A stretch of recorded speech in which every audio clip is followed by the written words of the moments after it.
Value investing एक ऐसी investment strategy है जिसमें अंडर वैल्यूड स्टॉक्स में इन्वेस्ट करने की कोशिश की जाती है, यानी कि ऐसे स्टॉक्स जो जनरली अपनी इंट्रिंसिक वैल्यू से कम प्राइस पर अवेलेबल हो और इन स्टॉक्स का long term growth potential strong हो। नमस्कार, आप देख रहे हैं फंडनामा।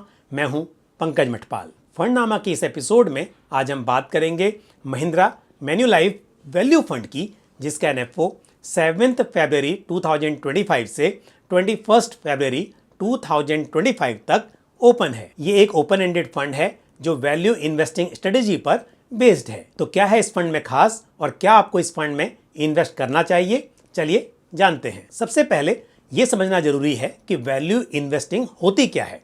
ये एक इन्वेस्टिंग अप्रोच है जिसमें ऐसे स्टॉक्स में इन्वेस्ट करने की कोशिश की जाती है जो अपनी इंट्रिंसिक वैल्यू के मुकाबले सस्ते होते हैं। इंट्रिंसिक वैल्यू को स्टॉक का ट्रू पोटेंशियल माना जा सकता है। मार्केट प्राइस और इंट्रिंसिक वैल्यू के बीच मिसमैच के कई रीजंस हो सकते हैं, जैसे कि मार्केट का ओवर रिएक्शन, ये अनड्यू ऑप्टिमिज्म या पेसिमिज्म कुछ भी हो सकता है। दूसरा कारण हो सकता है किसी स्टॉक या सेक्टर पर निवेशकों का कम ध्यान जाना, और साथ ही कुछ टेम्परेरी शॉर्ट टर्म इश्यूज हो सकते हैं जो टाइम के साथ सॉल्व हो सकते हैं। तो मतलब वैल्यू इन्वेस्टिंग का मकसद है ऐसे स्टॉक्स को आइडेंटिफाई करना जो आज सस्ते दिख रहे हैं लेकिन लॉन्ग टर्म में अपनी सही वैल्यू तक पहुंच सकते हैं। वैल्यू इन्वेस्टिंग के कई प्रकार हो सकते हैं। सबसे पहले बात करते हैं मैकेनिकल इन्वेस्टिंग की। ये एक रूल बेस्ड अप्रोच है जहां पर कुछ इंपॉर्टेंट रेशियो जैसे कि प्राइस टू बुक रेशियो और प्राइस अर्निंग रेशियो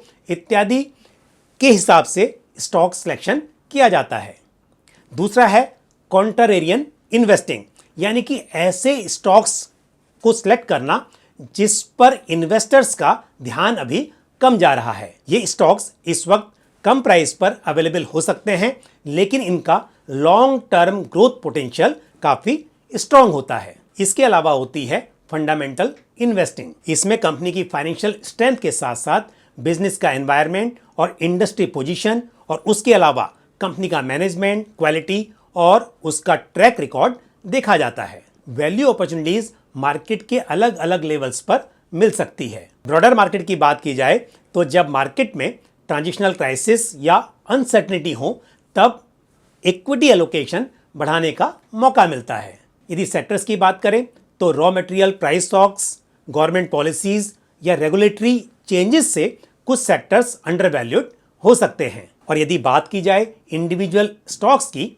तो demand supply issues, management changes या मर्जर एंड एक्विजिशन, ये कुछ ऐसी वजह हैं जिसकी वजह से स्टॉक्स टेम्परली अंडर वैल्यूड हो सकते हैं। मार्केट के कुछ पीरियड्स में अंडर वैल्यूएशंस देखी जा सकती है और लॉन्ग टर्म इन्वेस्टर्स के लिए ये एक अच्छी इन्वेस्टमेंट अपॉर्चुनिटी बन सकती है। अब बात करते हैं महिंद्रा मैन्युलाइफ वैल्यू फंड की। तो क्या है इस फंड की इन्वेस्टमेंट स्ट्रेटजी, इसको समझते हैं। ये एक एक्टिवली मैनेज्ड वैल्यू फंड है जो अंडर वैल्यूड स्टॉक्स में इन्वेस्ट करेगा। फंड का फोकस उन कंपनीज पर रहेगा जो फंडामेंटली स्ट्रॉन्ग हैं लेकिन अंडर वैल्यूड हैं।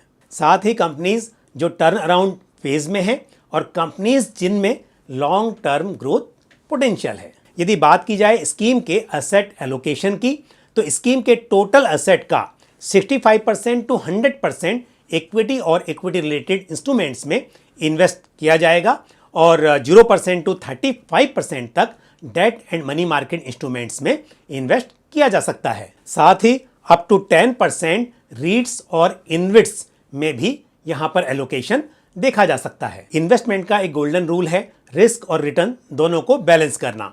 तो रिस्क मैनेज करने के लिए महिंद्रा मैन्युलाइफ वैल्यू फंड की क्या स्ट्रेटेजी होगी उसे भी समझ लेते हैं। तो पोर्टफोलियो में कॉन्सेंट्रेशन रिस्क अवॉइड करने के लिए अलग अलग सेक्टर्स और स्टॉक्स में इन्वेस्ट करने की कोशिश की जाएगी।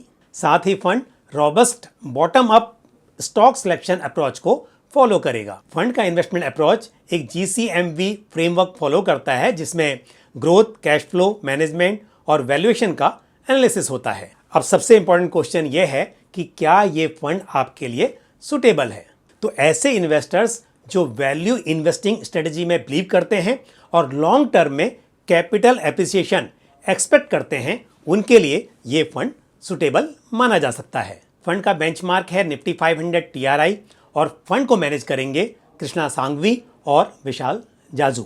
मिनिमम एप्लीकेशन अमाउंट है 1000 रुपीज और 1 रुपी के मल्टीपल्स में इसे बढ़ाया जा सकता है। यूनिट्स अलॉट होने के विद इन 3 मंथ्स यूनिट्स को रिडीम करने पर या फिर स्विच करने पर 0.5% के रेट से एग्जिट लोड एप्लीकेबल होगा, लेकिन 3 मंथ्स कंप्लीट हो जाने के बाद यदि यूनिट्स को रिडीम किया जाता है या उन्हें स्विच किया जाता है दूसरी स्कीम में तो इस पर कोई एग्जिट लोड एप्लीकेबल नहीं होगा। तो दोस्तों आप मुझे बताइए कि क्या आपके पोर्टफोलियो में ऑलरेडी कोई वैल्यू फंड है या फिर अब आप एक वैल्यू फंड में इन्वेस्ट करने पर विचार कर रहे हैं। और जैसा मैंने शुरुआत में कहा कि महिंद्रा मैन्युलाइफ वैल्यू फंड एक ओपन एंडेड फंड है, तो यानी कि NFO क्लोज होने के बाद फिर से ये ऑन गोइंग बेसिस पर कंटिन्यूस सब्सक्रिप्शन और रिडम्पशन के लिए ओपन हो जाएगा।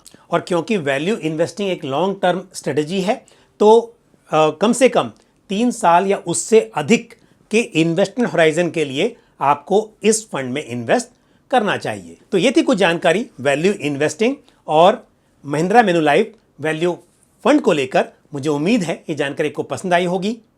यदि इस फंड से जुड़ा हुआ आपका कोई भी सवाल या सुझाव हो तो आप कमेंट बॉक्स में पोस्ट कर सकते हैं।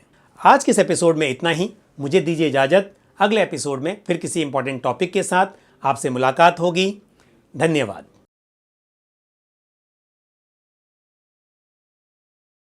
म्यूचुअल फंड निवेश बाजार जोखिमों के अधीन है। योजना से संबंधित सभी दस्तावेजों को ध्यान से पढ़ें।